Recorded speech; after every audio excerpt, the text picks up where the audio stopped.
अस्सलाम वालेकुम dear students. आज के इस लेक्चर के अंदर हमने कुछ रिप्रेजेंटेटिव एनिमल्स जो हैं उनके अंदर एक्सक्रीशन का फिजियोलॉजिकल मैकेनिज्म एज सच देखना है। इससे पहले लेक्चर्स के अंदर हमने अभी तक according to the different habitats excretory products को डिस्कस किया था और हमने एनिमल्स के उन ग्रुप्स के ऊपर बात की थी। सारे वो एनिमल्स जो अमोनिया खारिज करते हैं उनको कहा अमीनोटिलिक, जो यूरिया एक्सक्रीटरी प्रोडक्ट के तौर पर खारिज करते हैं उनको हमने कहा यूरियोटिलिक, और जो एनिमल्स जो हैं वो यूरिक एसिड खारिज करते हैं जैसा कि बर्ड्स और रेप्टाइल्स, उनको हमने कहा वो यूरिकोटिलिक हैं। आइए आज के लेक्चर में कुछ एनिमल्स की जो इनवर्टिब्रेट्स में से बिलोंग करते हैं एग्जाम्पल्स लेते हैं ताकि हमें क्लियर हो how excretion takes place among representative animals. So students, as I have told you, today we are going to discuss representative animals, यानी एनिमल्स के अंदर कुछ नुमाइंदगान जो हैं उनके अंदर किस प्रोसेस को डिस्कस करना है, एक्सक्रीशन को। By the definition now we can understand that excretion is the removal of nitrogenous waste like ammonia, urea and uric acid. So आइए स्टूडेंट्स, हमने सिंपलेस्ट ऑर्गेनिज्म और एनिमल से इसका स्टार्ट करना है। आप लोगों ने किंगडम एनिमेलिया के अंदर स्पंजेस पढ़ने के बाद अगला जो ग्रुप आपने पढ़ा था वो है नाइडेरियंस, जिसको आप लोग सीलेंट्रेट्स का नाम भी देते हैं। So one of the best representative of this phylum is hydra. Students, आप लोग हाइड्रा से अच्छी तरह से वाकिफ हैं, क्योंकि हाइड्रा के अगर बॉडी लेवल ऑर्गेनाइजेशन की मैं आपको बात करूं तो हम जानते हैं इसके बाहर एक्टोडर्म है और इसके अंदर एंडोडर्म है, यानी ये डिप्लोब्लास्टिक ऑर्गेनिज्म है। और इस चीज को आप किंगडम एनिमेलिया में बड़ी ही डिटेल से पढ़ चुके हैं।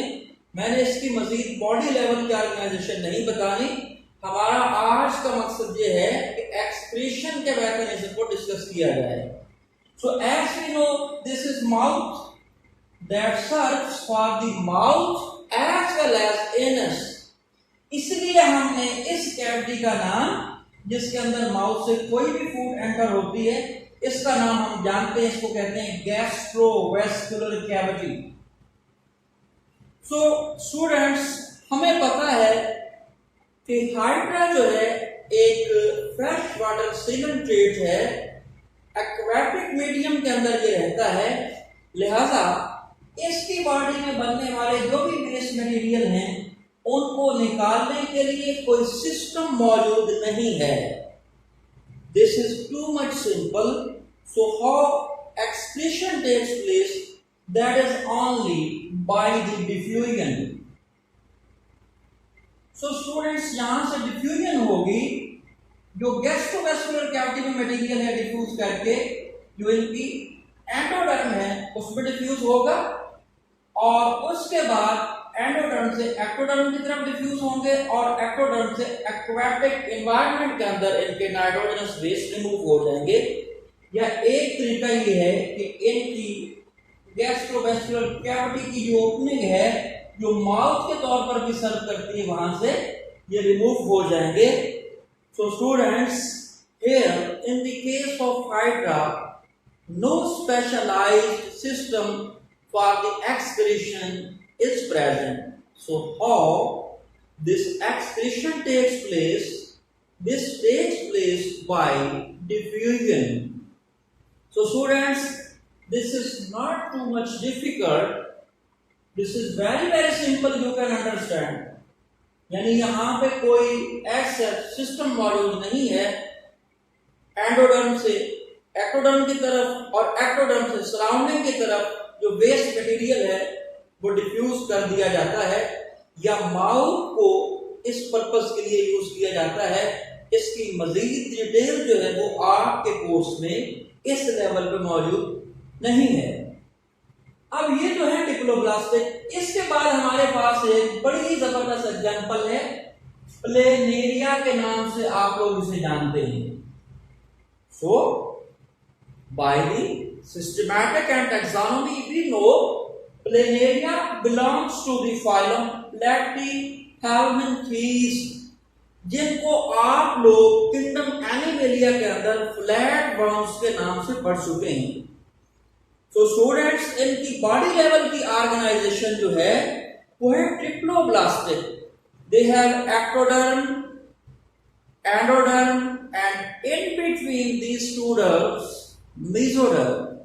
तो चूंकि हमने आज देखना है और excretion takes place among planaria और फ्लैट वर्म्स। तो स्टूडेंट्स, इनके अंदर एक नेटवर्क ऑफ ट्यूब्यूल है। ये डायग्राम के अंदर अगर आप देखें तो इस प्लेनेरिया के डायग्राम की साइड्स पे आपको इसके अंदर एक नेटवर्क ऑफ ट्यूब नजर आ रहा है, जिसको हम लोग कहते हैं नेटवर्क ऑफ प्रोटोनेफ्रिडिया। यानी प्लेनेरिया या जो फ्लैट वर्म्स हैं, इनके अंदर बेसिकली एक्सक्रीशन करवाने के लिए क्या चीज मौजूद है? Protonephridia, a network of tubules present among flatworm working for excretion is called protonephridia. क्या कहलाता है? प्रोटोनेफ्रिडिया।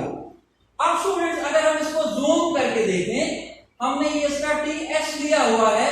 इस ट्रांसफर सेक्शन से अगर हम देखना चाहें कि ये नेटवर्क ऑफ ट्यूब्यूल्स जो कि ब्लाइंड ट्यूब्यूल्स हैं, जिनकी अंदर वाली साइड पे ओपनिंग्स मौजूद नहीं है, अगर इसको जूम करके देखा जाए तो हमें इस तरह से ये बड़े बड़े सेल्स नजर आते हैं।